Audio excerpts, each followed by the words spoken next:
بسم الله والحمد لله صلى الله وسلم على رسول الله وعلى آله وصحبه ومن اهتدى بهداه أما بعد.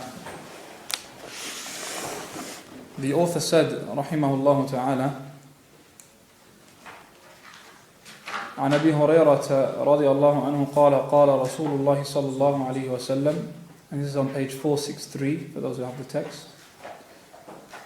لا يشربن أحدكم قائما أخرجه مسلم. None of you should drink whilst standing. Narrated by Muslim. And it's important to note that the principle with the scholars is that the Sunnah of the Prophet ﷺ and the Quran is to be looked at collectively as a whole, not just narration by narration, narration by narration, such that you take one hadith and you build on that a ruling. What's the apparent ruling of this hadith? Haram to... Yeah, that it's haram to drink while standing, because the Prophet ﷺ prohibited it. And there is an ijma' that it's not haram. And the opinion of the Zahiris isn't considered valid. They hold the opinion that it's haram. And most scholars don't consider their opinion full stop in comparison to the ijma' of the ummah. Meaning, if the scholars agree on something and then the Zahiris rahimahumullah come with an opinion that opposes those before them, then their opinion isn't considered valid.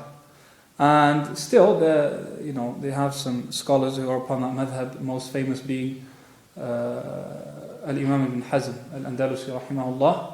But it's not, doesn't have much weight in comparison to the Imams of the former Zahed, for example, and the other Imams rahimahumullah. So there's more or less an ijma' that it's not haram to drink while standing. And the clear-cut reason for that is the Prophet ﷺ drank while standing. Okay, as narrated in Sahih Muslim, that the Prophet ﷺ drank Zamzam while standing. And Ali ibn Abi Talib radiallahu anhu also, in Sahih al-Bukhari, if I'm not mistaken, or the Sahih, it's an authentic narration regardless, drank while standing and said, "This is how I saw the Messenger sallallahu alaihi wasallam do it."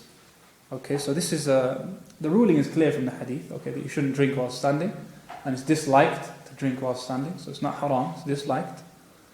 But doing so is not prohibited. But what more than that is this rule that a person doesn't judge and rule based on one-off narrations. And this is why the Imams of the past used to say, whoever doesn't have an Imam in hadith will go astray. I.e., whoever doesn't have an Imam in fiqh will go astray. Okay? And some of the Salaf said, whoever knows hadith or studies hadith without fiqh will go astray. And others were even harsher. Okay? Others were even harsher when it came to studying hadith without knowing the fiqh of that hadith, the understanding of that hadith. And this is what we lack today. We have a widespread cult of black and white understanding, where we're under the impression that fiqh is a piece of cake. Yeah, it's a piece of cake. A person can take a narration and rule it based on that. And it's only on the easy issues. On the easy issues, everyone likes to talk. Basics of salah, tahara, and the common issues, okay, that is clear to people, growing the beard, everyone likes to talk. And on topics that are more complex, no one says a word. And this is why one of our teachers, Sheikh Muhammad Abdul Wahid, he's teaching the Hanbali madhab. And he teaches according to the madhab. Now that's how fiqh ought to be taught to begin with. So each time he gives a ruling, or gives the opinion of the madhab of Ahmad, which doesn't coincide with what these listeners are used to, someone puts his hand up and says, "Sheikh, this is the madhab, yeah?" And he says, "Yes, madhab." This is the madhab. You want me to remind you this is the madhab every time? This whole book is according to the madhab. So he said to him, if we were to study the fiqh of worship by Shaykh ibn Uthaymeen, would you stop at every single ruling and say, oh, Shaykh, this is the opinion of Shaykh ibn Uthaymeen? He said, you wouldn't do that.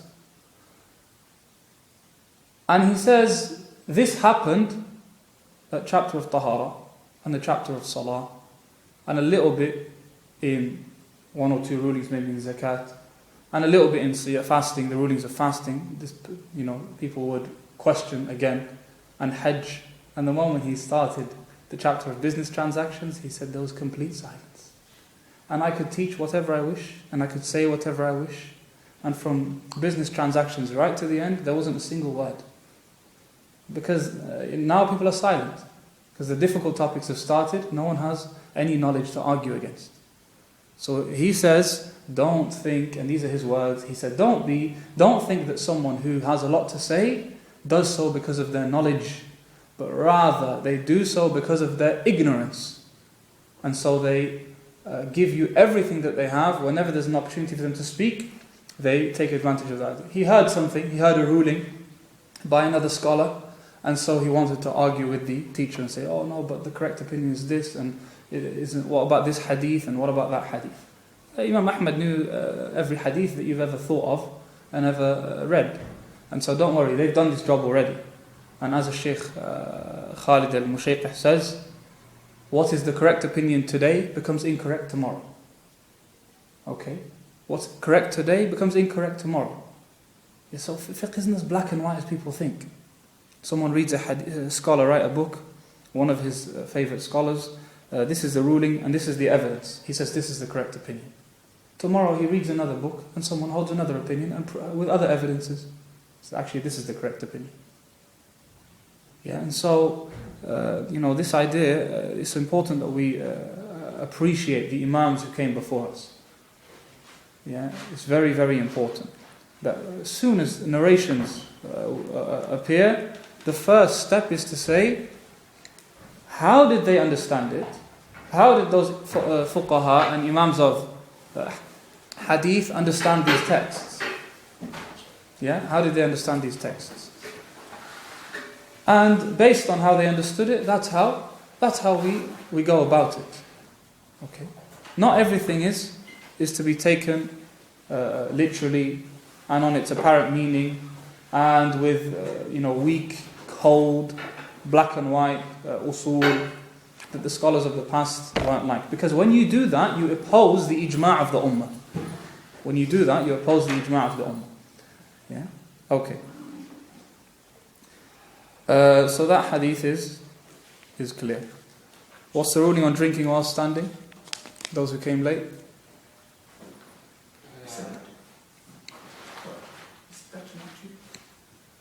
طيب, okay. What's the ruling from the five? How many rulings are there in the Sharia? What are the rulings of taklif? 5. Something is either wajib, obligatory, or it is mustahab, it's recommended, or it is mubah, permissible, or it is disliked, makruh, or it is haram. That's it. 5 things. Okay? And the wajib, if you do it, you are rewarded. And if you leave it, you are sinful. The mustahab, if you do it, you are rewarded. If you leave it, you are not sinful. The makruh, if you do it, you are sinful? Not sinful. But if you leave it, you are rewarded. And the haram, if you do it, you're sinful. And if you leave it, you are rewarded. All of these require an intention for you to be rewarded, of course. That's a general rule. Yeah. And the mubah, which is the middle one, whether you do it or you don't do it, there's no reward and no intention.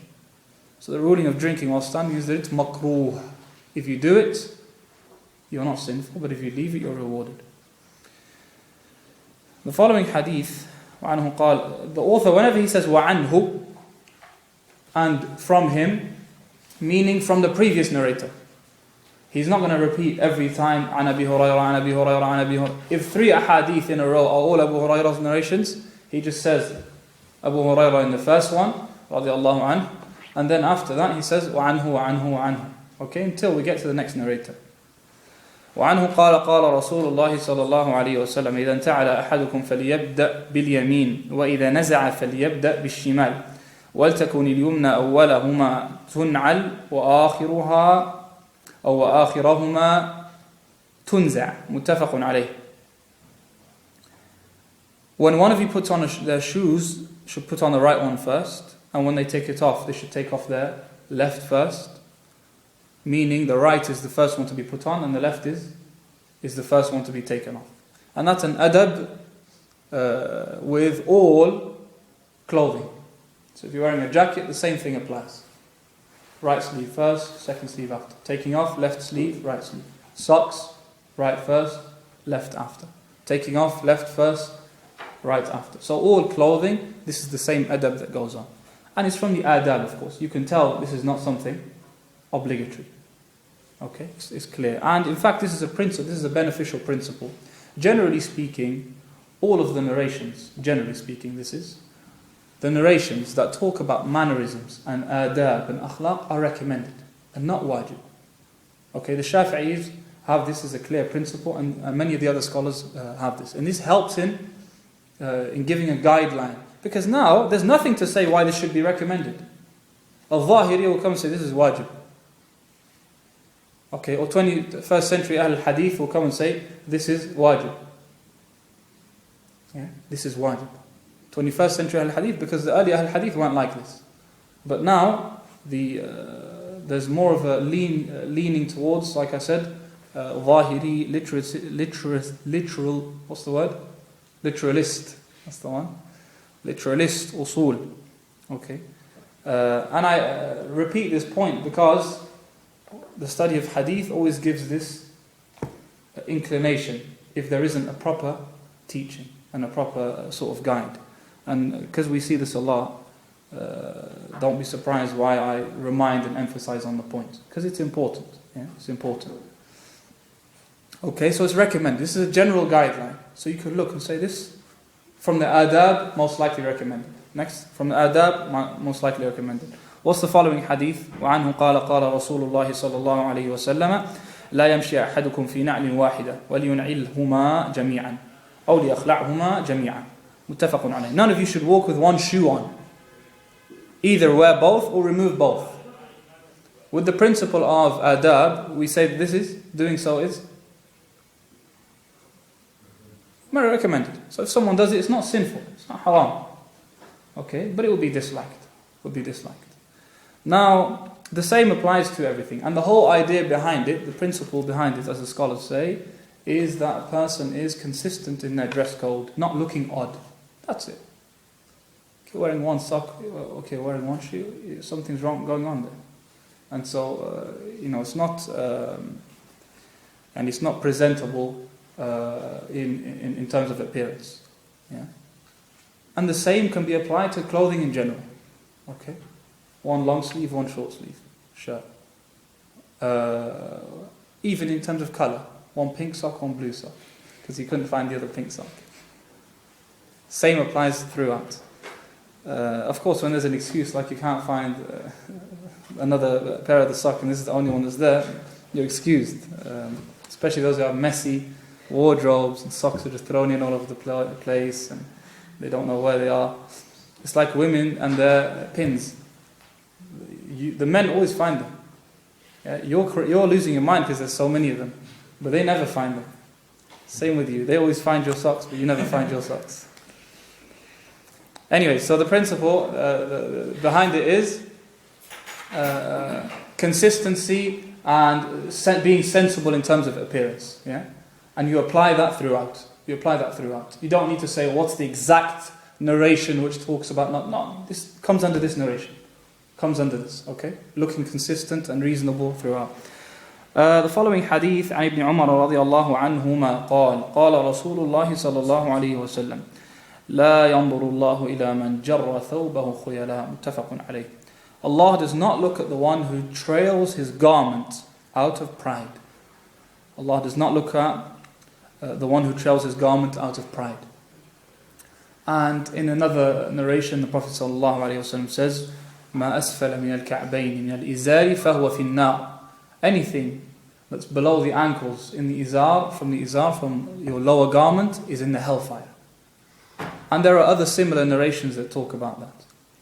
And the vast majority of scholars, and this is a principle in usul, if there are some narrations that are general, i.e. anything below the ankle is in the hellfire, that's general. Anything below the ankle, meaning any clothing below the ankle is in the hellfire. And this one is not general, it was specified by what? Pride, yeah?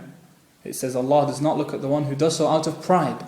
So one says out of pride, there's the condition of pride in it, and the other one doesn't mention the condition of pride. It just says, generally, anything below the ankles. The majority of scholars say, the general one is to be understood according to the specified one. Al-mutlaqu yuhmalu ala al-muqayyad, as their principle is, rahimahumullah. Yeah? And this is what the majority of imams say. And based on that, having your clothing below your ankles, not out of pride, wouldn't come under this prohibition. Yeah? It wouldn't come under this prohibition. That's what the opinion of the vast majority of scholars is. And some of them argue and say, no, but the punishment is different. Doing so out of arrogance is a sin, a major sin.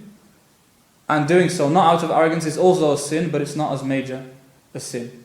And they say because the punishment is different. One says it's in the hellfire and one says Allah doesn't look at you. The response is it's exactly the same. It's all about hellfire. It's all about punishment. Whether the hadith refers to it as Allah will not look at you, or you won't smell the smell of Jannah, or you'll be in the hellfire, all of it is the same thing. All of it is the same thing. And the one who Allah doesn't look at is in the hellfire. And the one who's in the hellfire, same thing. Okay, so that's not a valid argument. Also in the hadith of Abu Bakr as-Siddiq radiallahu anhu, he had his clothing dragging. And so the Prophet Abu Bakr complained to the Messenger sallallahu alaihi wasallam and told him that my garment drags below my ankle. So he said to him, it happened beyond his control, Abu Bakr, he didn't intentionally do it. So he said to him, إِنَّكَ لَسْتَ مِمَّنْ يَفْعَلُ ذَلِكَ خُيَلًا. You're not from those who do it out of pride. This is a clear ruling from the Prophet ﷺ to say, if you are not from those who do it out of pride, you don't come under the narration. The response that some scholars use this, like Qadi Abu Bakr ibn Arabi rahimahullah, who's from the Imams of which madhab? The madhab of Malik. Okay, he's from the scholars of the Maliki madhab. He says no, and so do today's scholars from Saudi Arabia. That's their opinion also. That no, you can't say that because you don't know whether there is pride in you or not. You can't claim that you don't have pride. And that's a questionable argument as well. Questionable argument. A person knows whether they have pride in themselves or not. Otherwise, what's the ruling on holding a red pen out of pride? What's the ruling? It's haram. Doing anything out of pride is haram. I can't now argue, no, okay, if you do this, it's haram full stop because you don't know whether there's pride in you or not. Or wearing a ring.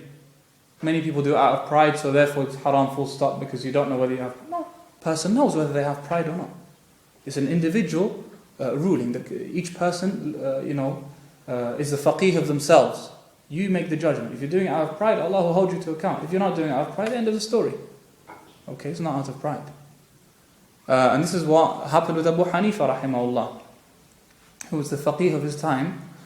And someone told him, isn't this prohibited to have your, like what people would do today. They would go to someone 60 years older and 100 times more knowledgeable and say, hey brother, isn't this haram? Or don't you know the hadith? And so he said, he said to him, this refers to those who do so out of pride. وَلَسْنَا مِنْهُمْ. And we're not from those who do it out of pride. I.e., I don't intend to do it out of pride.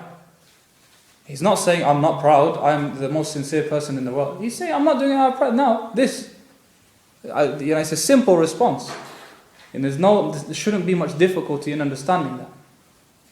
Yeah?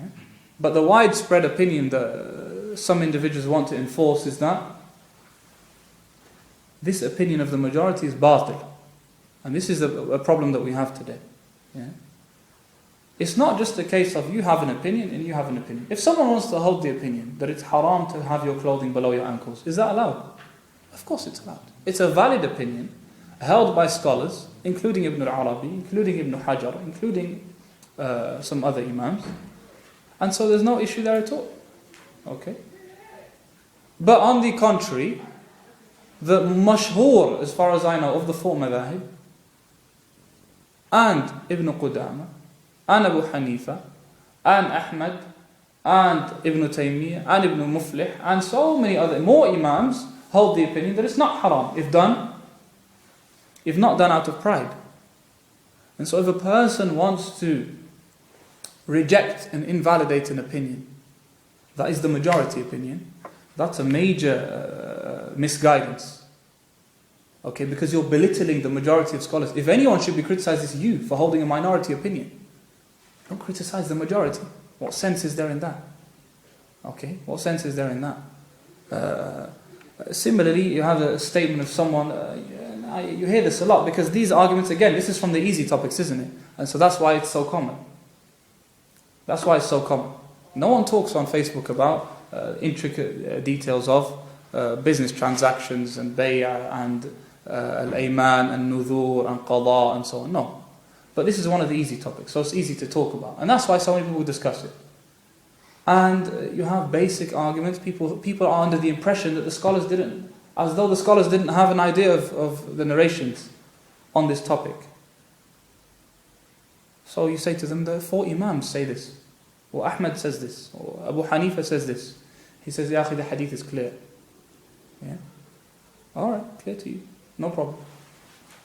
Okay, it wasn't clear to the imams before you, but it was clear to you. So this is a problem, and we'll keep repeating it so that it sticks in our minds, and so that we can pass it on to those around us, and so that we can belittle those who do it, so that you know exactly whose understanding of the religion is sound and whose understanding is, not sound.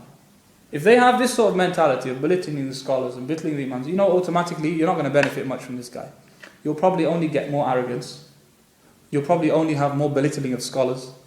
You probably won't last long in studying the religion, and that's what happens.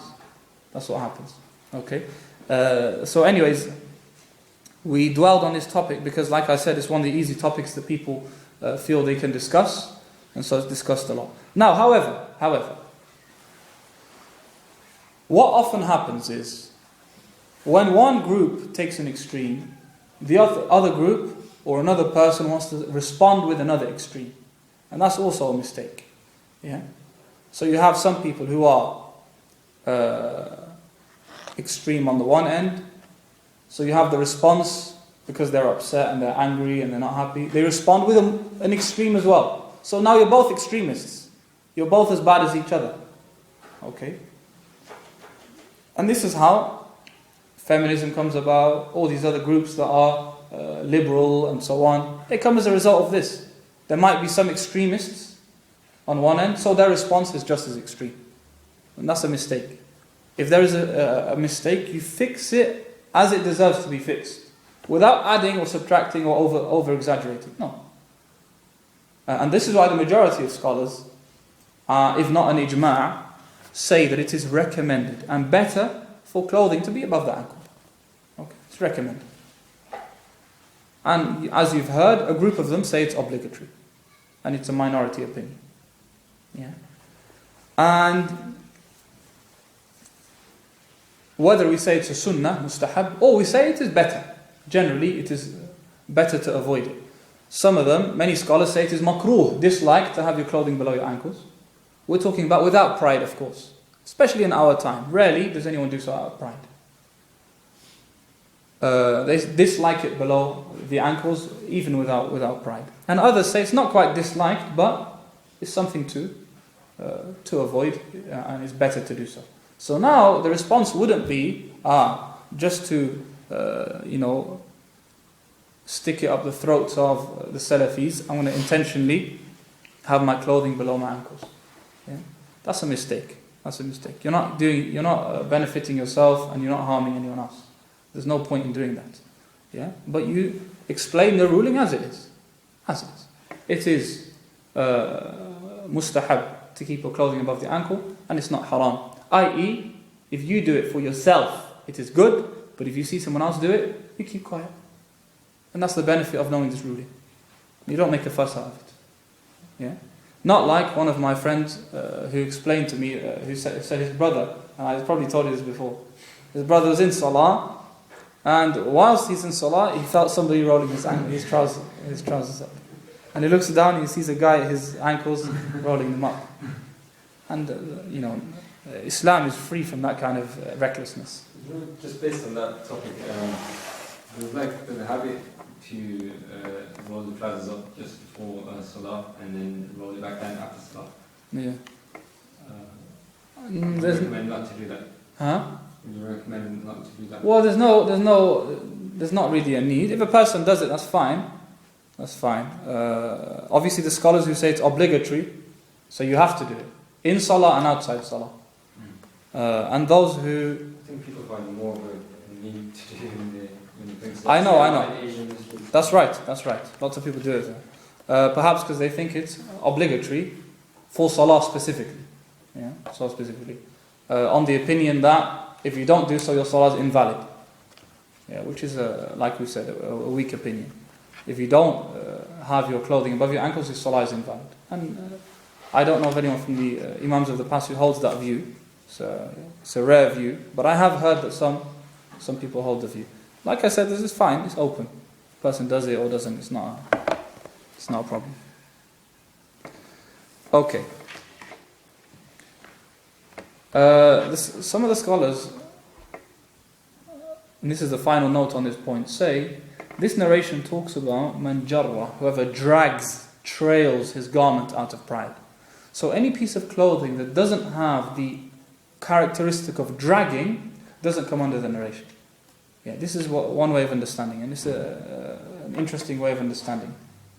Yeah, because the Prophet ﷺ says, "Whoever drags his clothes." Now, for example, our trousers nowadays, they don't have the characteristic of dragging, and so according to this understanding, they wouldn't come under this hadith of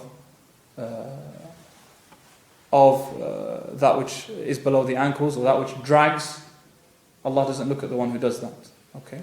Because trousers don't drag. Yeah? Trousers don't drag, generally. And either way, like we said, if a person keeps them above the ankle, then you are doing something better in all cases. وعنه أن رسول الله صلى الله عليه وسلم قال إذا أكل أحدكم فليأكل بيمينه وإذا شرب فليشرب بيمينه فإن الشيطان يأكل بشماله ويشرب بشماله أخرجه مسلم. Whenever one of you eats, he should eat with his right. Whenever he drinks, he should drink with his right. For the shaitan eats and drinks with his left. The shaitan eats and drinks with his left. And the majority of scholars say drinking with the left hand is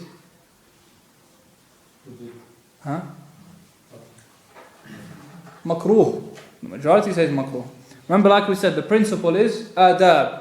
These mannerism related principles of adab, like types of clothing and eating and giving and sitting down whilst drinking and so on, they all come under the general principle of recommendation. Yeah, they all come under the general principle. Some scholars say it is prohibited, but most of them say it is disliked to do so. And really, when you get into such a habit of eating and drinking with your right hand, it feels strange to drink or eat with your left hand anyway. Yeah? So even if you want to drink with your left hand or your right hand, and even if you're not thinking about it, it won't feel right if you're in the habit. Yeah? So automatically you'll take it with your right hand or use both hands. If you're occupied with the right hand, you just put the finger on just to make sure that the right hand is doing the job as well. Yeah. But the point is that shows that there is a habit of drinking with the right hand, so it feels odd for you to drink with your left or eat with your left, which should be. It shouldn't be a case where you eat and drink for such a long period with your left hand and you haven't felt it yet. Yeah. Yes. In that case, then, I think you might have said about this. Is it okay then to eat with both hands? That's fine. Yeah. That's fine. Yeah. So does both hands, for example, say if you're eating and you drink it, and just touch it with your right hand. No. That ought not to be done. I know it's a habit that we have, but huh? Like you don't grease up the glass. Yeah. You just touch it. That's not. Sorry? Like you're holding the cup with your left hand, Yeah. and you just touch it with your right. Yeah.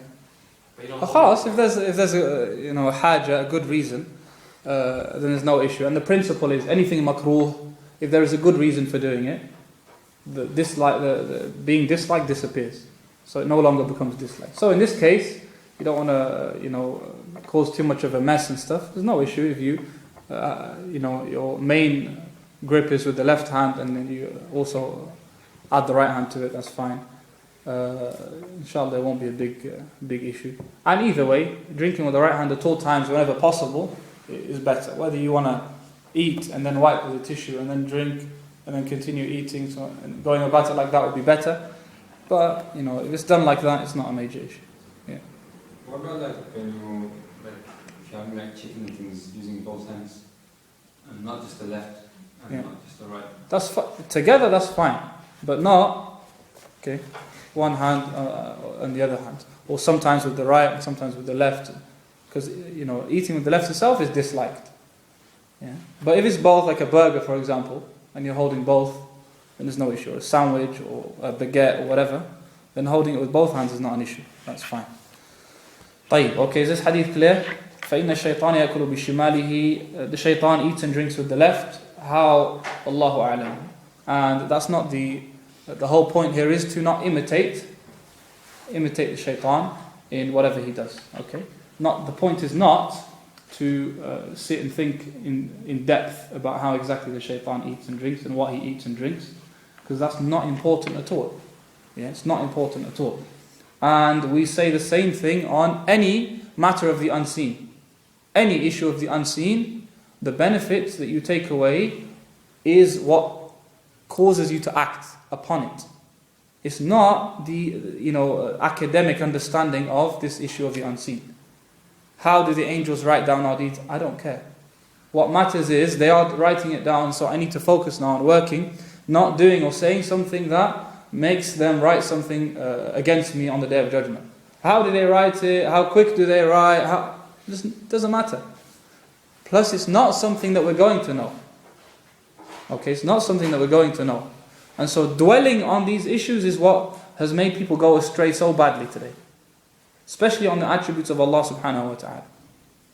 Okay?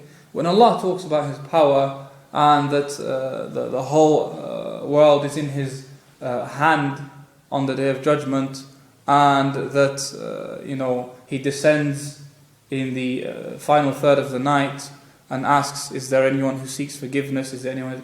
The focus should not be the reality of the unseen. That has its place in academic study of Aqeedah. That's not the point of the hadith. That's not the point of the hadith. The point of the hadith is, if it's the hadith of descending, then the point of it is to stand up at night and make dua. The point are the hadith that talk about Allah's hand and Allah's power and Allah's rising above His throne and so on. That ought to cause us to shiver from Allah's might and how great Allah subhanahu wa ta'ala is. The aim here is not to look at the intricate details of how does Allah do things, or is this real, is this not. That's not how the Salaf were, rahimahumullah. That's not how they were. And this is why when someone came to Malik rahimahullah and said to him, Ar-Rahmanu ala al-arshi istawa, Allah rose above His throne. Kayfa istawa? How did He rise? So Malik put his head down, rahimahullah, and he started to sweat, because you're talking about Allah subhanahu wa ta'ala, and this is a great attribute. And this guy comes along and says, how did He rise? Just like that. Then he said to him, then he gave him the principle that we now apply. استواء معلوم والكيف مجهول والإيمان به واجب والسؤال عنه بدعة. Believing in it is obligatory and it is known, and the reality of how Allah rises is unknown, and asking about it is a bid'ah. Asking about these attributes is a bid'ah. Which means, and the scholars never used to delve into talking about these issues. And they would say, pass them on as they come. Pass these on as they come. Okay, so the reality of the unseen, we shouldn't think about in depth. The same is to be said about the decree, qadar. Allah has written everything down and decreed it and decided it and created it. So now, instead of thinking anything that comes and harms me, I will accept it from Allah because it's already decreed. And any good that comes to me, I will thank Allah because it's not from my own power and strength, it's because of a blessing from Allah subhanahu wa ta'ala. He's already decreed it. Rather than thinking like this in a practical way, we sit there and think, how can this be? How can that be? How can a person have free will? Typical, academic argument. How can you have free will and at the same time Allah has decreed things? And there are very simple answers to these things for those who worry about practicing and acting, rather than those who worry about theoretical things that are of no consequence in terms of rewarding the akhirah and success in this life and the next. Yeah. So this principle, I'll summarize it again. When it comes to matters of the unseen, what is the fruit behind it? What do we take away so that we can now act upon it? Not how exactly does it happen. Okay, because that shows a darkness in the heart.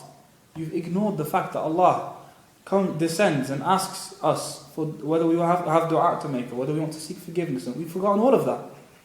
The one who's in need is chilling at home asleep. The one who's free of need is the one who is starting the offer and asking whether we need, whether we want to seek forgiveness. You've forgotten all of that, you've ignored all of that. And your only focus is, how does Allah descend? Yeah, that means that there's no nur in your understanding. You've got no understanding of the sunnah of the Prophet ﷺ. Yeah, so this is a point to note. These things pass by. Okay, these things a person passes by. The reality of matters of the unseen. Of course, like I said, it has its place. It has its place. Yes, there is an academic understanding to it. That's fine. We're not rejecting everything and saying that there's no meaning to them. That's a mistake. Yeah, so we're not saying there's no meaning to these. There is a meaning. Okay, and that's fine. But it's not the focus. That's my point. Yeah? The focus is, how do I act upon it? And the scholars of Aqidah, in their books of Aqidah, have touched upon how these narrations are to be understood and their meaning and so on. But for us, what the concern is, how do I act upon it? The final hadith of this chapter, عن عمرو بن شعيب عن أبيه عن جده قال قال رسول الله صلى الله عليه وسلم كل واشرب والبس وتصدق في غير سرف ولا مخيلة أخرجه أبو داود وعلقه البخاري. And Shaykh al-Albani rahimahullah considers this hadith Hasan. He says it's a Hasan hadith. Ibn Hajar doesn't comment on every hadith and whether it's authentic or not. Okay, and so the tasheeh of Abu Abd al-Rahman al-Albani rahimahullah is so widespread, and so I sometimes add it on wherever it's not, it's there. طيب. This hadith says, eat and drink and wear clothing and give sadaqah without extravagance or pride. It's a simple hadith. Eat and drink, wear good clothing, respectable clothing, and give sadaqah without pride. And that's it. I.e., balance between the dunya and the akhirah. Yeah? Have a balance in your dunya and have a balance and include in it the akhirah. Okay? So a person eats, no problem, and drinks, fine. And this doesn't contradict zuhd, doesn't contradict piety, doesn't contradict your love of the akhirah. You can eat the nicest of foods and the nicest of drinks and wear the nicest of clothes. And there's no issue. The key is that the heart is not attached to these things. So long as your heart is not attached to these things, you can be as rich as you want to be. And if anything, we recommend that you be rich. And you should be rich. So long as the heart doesn't become attached to wealth and money. And everything becomes money. This is what matters. No, I've lost some money, I'm going to make more money. And your whole life becomes this. Then there's a problem. But if you're absolutely unconcerned for money, but you have an ability to make it, alhamdulillah, that's great. But whenever it's time to give money, it should be easy for you to give, because you're not attached to that money. And if you were to lose it, it doesn't affect your heart, because this is not your world. Your concern is what's more important. Yeah. طيب. Yes. So this question is it says and give charity without extravagance as well. Mm-hmm. So does that mean that even giving sadaqah one should maybe not do? Yes, that's right. Even with sadaqah, even with a good deed like sadaqah, a person needs to not exaggerate. As Allah says in Surah Al-Isra, and I don't recall the verse, don't extend your hand so far, وَلَا تَجْعَلْ يَدَكَ مَغْلُولَةً. Carry on. Yes, وَلَا تَجْعَلْ يَدَكَ مَغْلُولَةً إِلَىٰ عُنُقِكَ. Don't have your hand so tight to yourself, i.e. you're so selfish. وَلَا تَبْسُطْهَا كُلَّ الْبَسْطِ. And also don't extend it over the top. فَتَقْعُدَ مَلُومًا مَحْصُورًا. Yeah, so that you end up in regret and blameworthy and in regret. Yeah. So even in sadaqah, a person needs to be sensible, but not making an excuse for ourselves all the time. Most of the time, it's more of an excuse for ourselves rather than really worrying about being moderate. Yeah. And so we need to be able to balance this. Give money, give sadaqah, and so on. Have little concern for money. Make that sort of a habit. You don't care about money at all. So what? It goes, it doesn't go, it's not a big deal. But you don't waste it such that you end up causing yourself harm and your family harm and so on. Yeah? Or you give it to the wrong places, etc. So that's what's meant there. That even in sadaqah, you're sensible and wise in giving.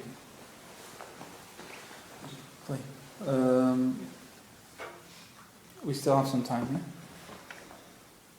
باب البر والصلة. عن أبي هريرة رضي الله عنه قال قال رسول الله صلى الله عليه وسلم من أحب أن يبسط له في رزقه وأن ينسأ له في أثره فليصل رحمه. أخرجه البخاري.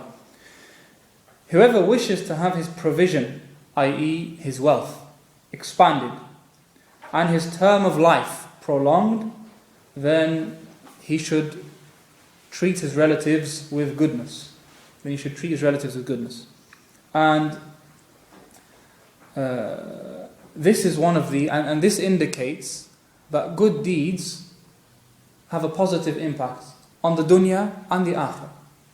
Okay, good deeds are not restricted to the akhirah. We really have to understand this.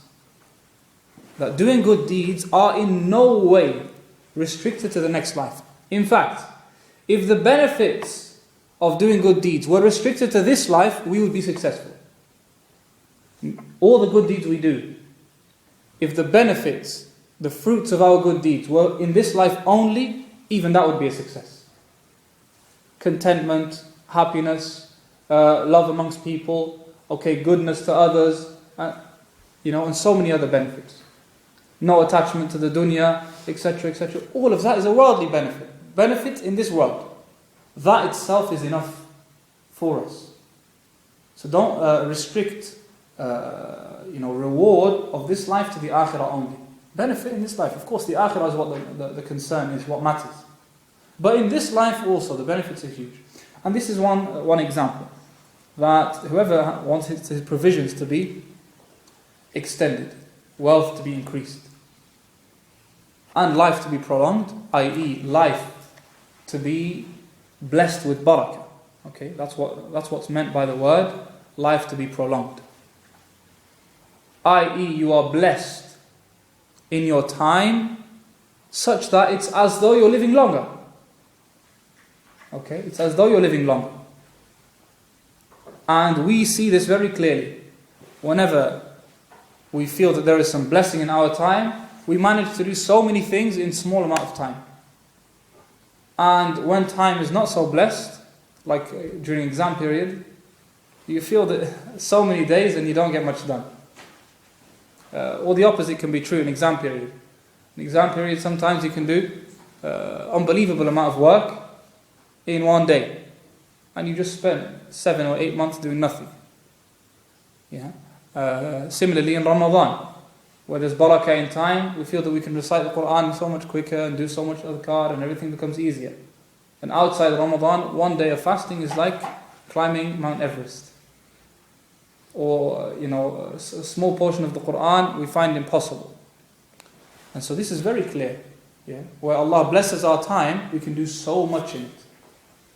And this is one of the results or consequences of treating our relatives well. Now, there is no harm if a person treats their relatives well after learning about this hadith with this intention. But reward won't be there in the akhirah.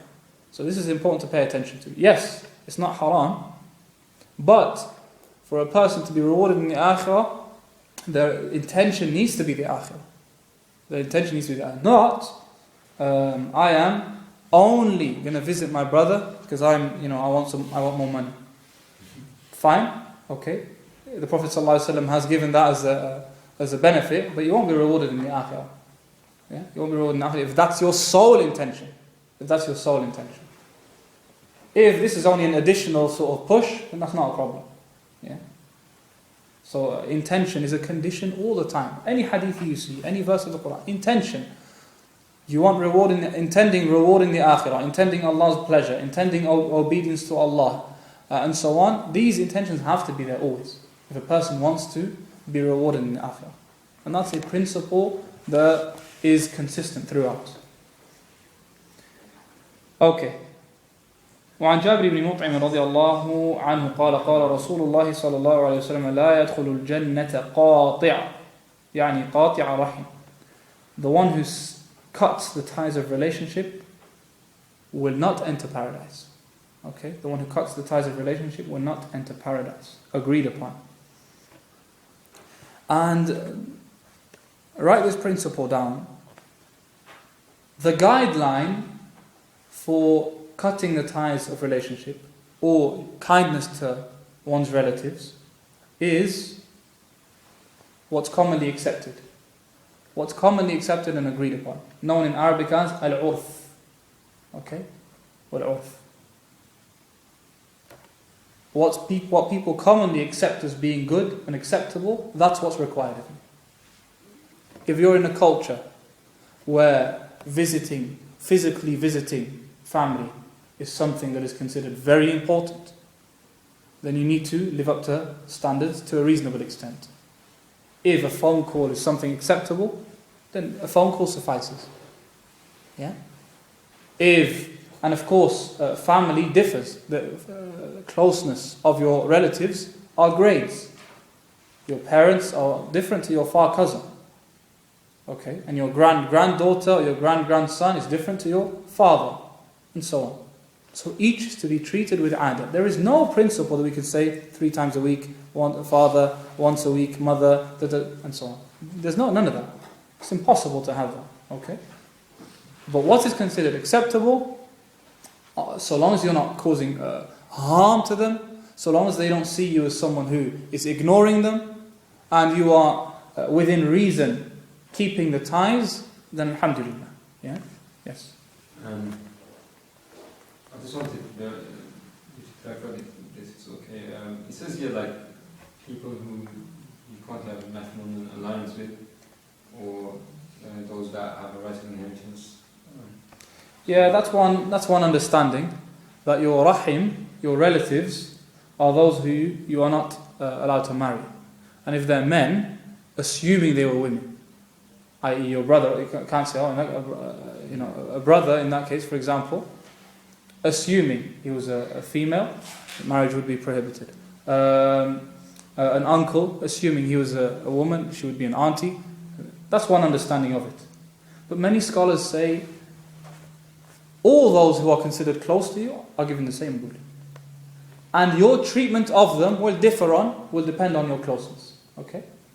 So for example now, a cousin, it's permissible for you to marry a cousin. Okay? But there is still ties of relationship. Yeah? There are still ties of relationship. A male cousin. Okay? And a female cousin, there might also be within reason their family as a whole. Yeah? But a male cousin wouldn't come under this definition. Yeah? They wouldn't come under this definition. Because assuming the male was a woman, marriage would be permissible. But still, there is ties of relationships. So you keep those ties of relationship also, within reason. Yeah? Within reason. It's not something that is specified with a number. So long as it's being done within reason, then that's fine. Yeah. So I guess it comes back to the author. For example, some of us will have relatives that we've never even seen before, but they're considered close.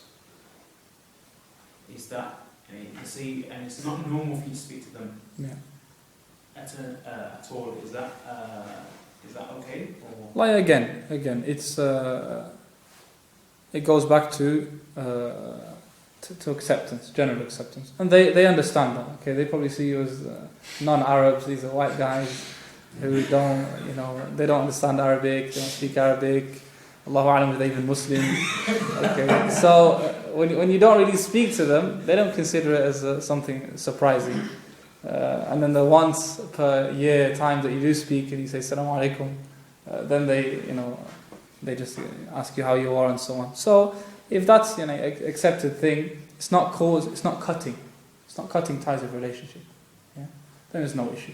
Of course, now if you were to go over, they would look after you extremely well, and if they were to come over here, you would look after them extremely well.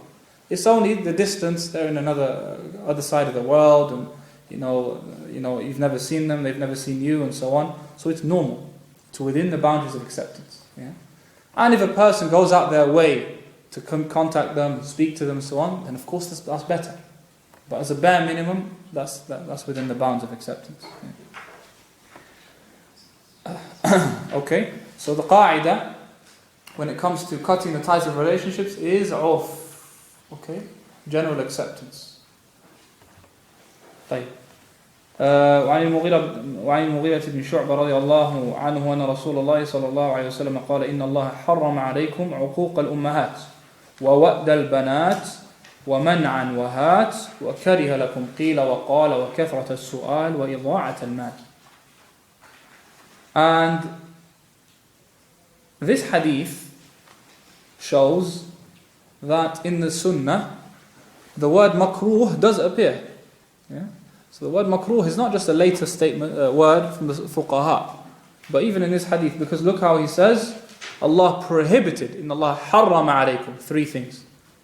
وَكَرِهَ لَكُمْ, He prohibited 3 things, and He disliked 3 things that were not as severe in prohibition, but they're disliked. Do we see the narration? Yeah. So we have some things that are haram and some things that are makruh, and that's the ruling on those 3. Yeah. قِيلَ وَقَالَ, unnecessary gossiping is disliked and can become haram. And constant questioning about things that aren't really necessary.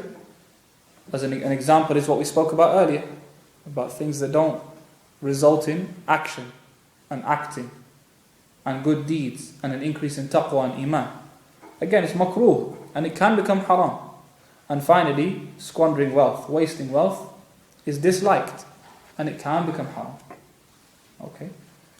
So the first 3 things Allah has made unlawful for you: disobedience to your mothers and burying your daughters alive, as was the habit of the people of Jahiliyyah, and holding back what Allah has ordered. Holding back what Allah has ordered. And then he disliked 3 things. And the principle here of disobeying your mother is what? How do you know whether you're disobeying your mother or not?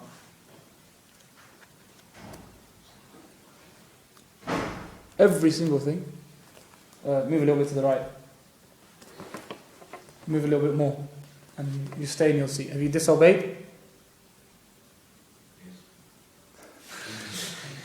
You've got a lot of sins accumulated. Literally, linguistically speaking, you might have said to have disobeyed. But again, just as what we said with cutting ties of relationships, we say the same thing in obeying parents. Because there are times, okay, where it's not considered disobedience. Okay, make sure you get your parking fine paid. Those who get parking fines all the time know. Make sure your parking fine is paid by tomorrow. Yes, I'll do it inshallah. Come next week, still not paid. It wouldn't necessarily be sinful. Yeah? Because it is clear that she is merely recommending, okay, merely advising, merely telling you to do. But a proper command, which she doesn't allow you to disobey her in, that's where disobedience comes in. Okay? So again, obeying parents with what is accepted between you. Yeah? With what's accepted between you. Al-urf, goes back to urf. So silat al-rahim, keeping ties of relationships, obedience to parents, respect of neighbors, as we'll come to see in a minute, and so on. All of it goes back to common acceptance, commonly practiced, what's commonly practiced in your community, and what's accepted as good and ihsan. Yeah?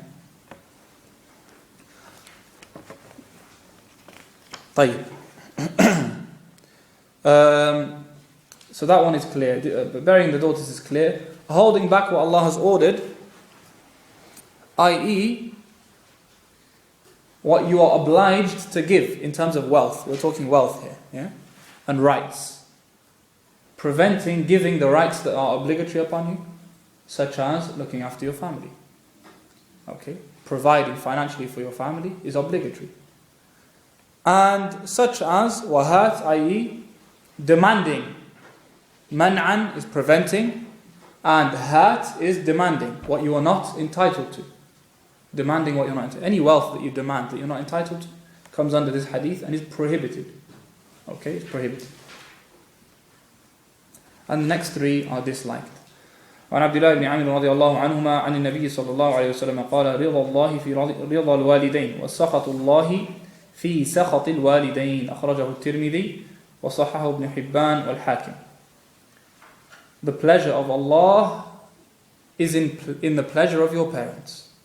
And the displeasure of Allah is in the displeasure of your parents. And this hadith is should hit home on how important and essential respecting parents is. And pleasing the parents are.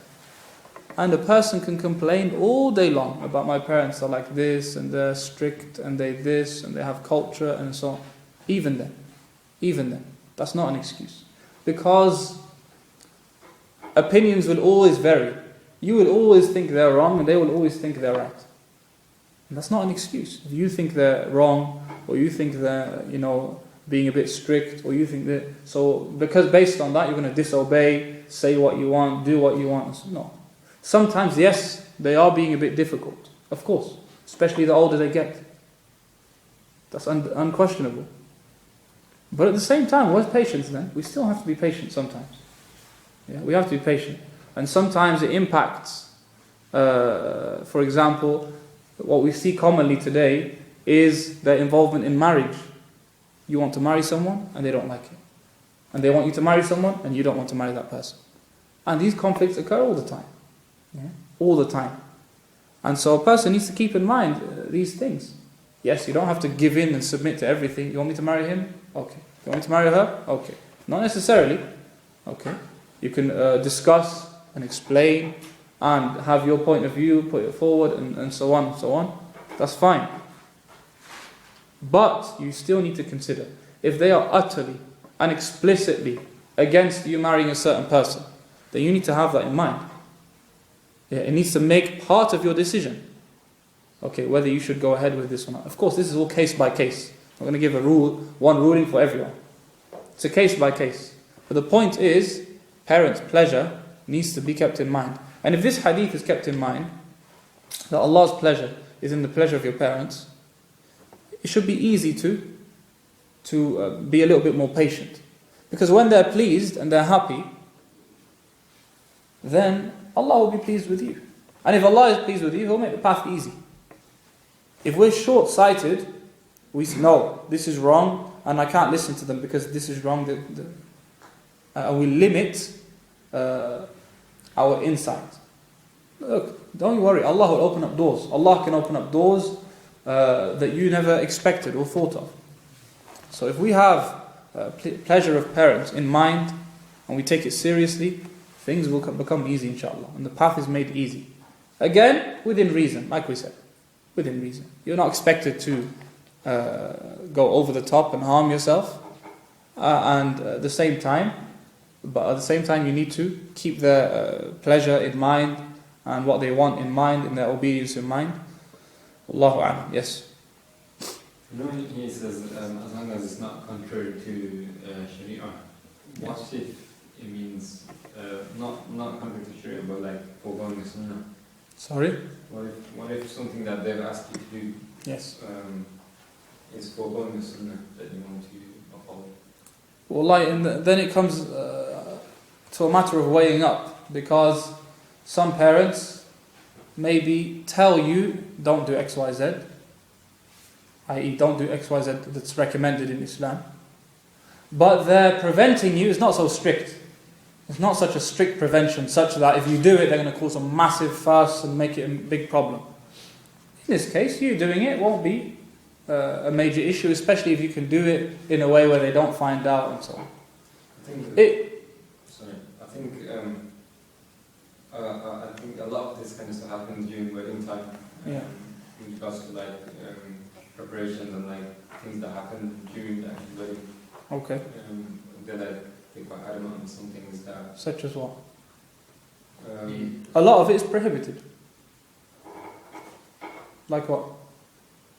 So, I'm not sure. For example, if you want to have your nikah in a masjid and they want to have it elsewhere, in a hall or at home. Yeah. Yes, that's an easy, and it's not a strict sunnah to follow. And at the same time, you weigh it up. If they're so adamant, no, we can't have it there, we have to have it here. Okay, let's have it here. You assess. It's a case-by-case thing. It's very difficult to give one ruling for everyone's circumstance. Some parents are extremely strict. Some parents will have none of it. They're hard-headed and they won't listen to anything you say. Some parents are, they just say this is our culture and we prefer it this way. And so you'd make up the decisions. Something like that is fine. But something prohibited, like we should have music at the wedding, or we should have this, then you need to, of course, think twice there. طيب. عن أنس رضي الله عنه عن النبي صلى الله عليه وسلم قال والذي نفسي بيده لا يؤمن عبد حتى يحب لجاره أو لأخيه ما يحب لنفسه متفق عليه. The famous narration is, none of you shall believe till they love for their brother what they love for themselves. And in this narration there's the addition of his neighbor. None of you shall believe until he loves for his neighbor what he loves for himself. And like we said with bir and sila, keeping the ties of kinship and obeying the parents, we say the same thing here. What is considered the standard of goodness, you keep to that standard when it comes to neighbors. And the bare minimum is to not harm your neighbors by being loud, by causing a fuss, by whatever other things. Yeah, it's as simple as that when it comes to the neighbor. And respecting the neighbor, especially here in the UK, is a lost, or keeping a relationship with the neighbor is a lost sunnah here in the UK and probably in the Western world generally, because people are so to themselves. Maybe if someone walks out of that door after 4 or 5 years of having lived next to you, you don't know whether are they just visitors or are they actually in the house. Yeah, because that's how that's how distant we tend to be from our neighbors. So, it's something that we should perhaps think twice about and change as much as possible. Something as simple as when you're making food in Ramadan, send some over. In Eid, some extra food, send some over. That's it. Yeah, that does it. For the UK, that's a lot. You're considered the greatest neighbor in the world. Yeah, if you do that once a month, you're considered absolutely amazing, and they'll be like, oh, they always bring us food. Even if you bring it twice in the Eid and Eid, they'll think, wow, this guy's amazing. Yeah, and so it doesn't require that much of an effort. Maybe in the Arab world, neighbors are so tight and close with each other that, of course, it requires a lot more. And even here, you might have some neighbors who are so close to each other, of course, the standards would differ. Yeah, so the standards differ depending on urf. طيب. What's the time now? Yes, we'll keep it at that. Okay, so we'll continue inshallah. Discuss the last 10 days Yes, you're right, yes. So I just asked a question before. Go on, yes. With regards to the neighbour, what would it mean by the neighbour? So with 10 doors down? Yes, so good. I didn't mention this. Whatever is considered neighbour in the urf is a neighbour. And the way you treat them also goes back to urf, goes back to common acceptance. You can't put a limit. There is no limit of 10 doors, or 5 doors, or 40 doors, and so on, in the neighbourhood. If they're in the neighbourhood, you treat them like that. Next door neighbour, of course, would have more of a right than the one who lives 15 doors away, and so on. Yeah, there's no strict guideline on this issue. Each person has taqwa as much as they can and shows excellence to their neighbours and those close by as much as they can. Allahu a'lam wa sallallahu ala nabiyyina Muhammad wa ala alihi wa sahbihi ajma'in. طيب, when is carry on, sorry. Before we decide the lesson,